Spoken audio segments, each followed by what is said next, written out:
2 ستمبر کو کراچی سے لے کر چترال تک اس ظالمانہ فیصلوں کے خلاف، بجلی کی قیمتوں میں اضافے کے خلاف پورے ملک میں انشاءاللہ تعالی ہڑتال کا ہم اعلان کرتے ہیں۔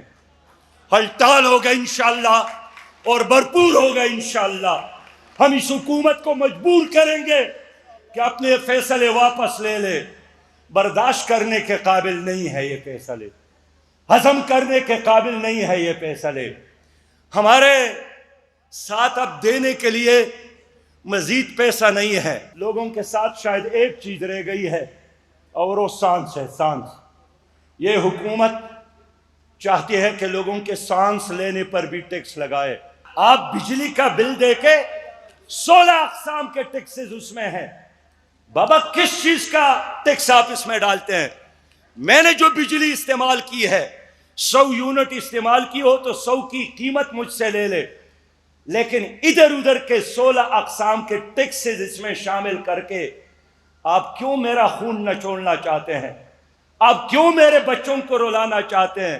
جماعت اسلامی نے فیصلہ کیا، حکومت کو خبردار کرتے ہیں اس فیصلے کو واپس لے۔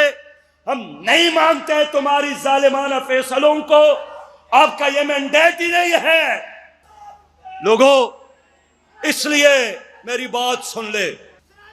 ہم نے چھوٹے بڑے جلسے کیے، ہم نے ریلیاں نکالی، چترال سے لے کر کراچی تک احتجاج بھی جاری ہے۔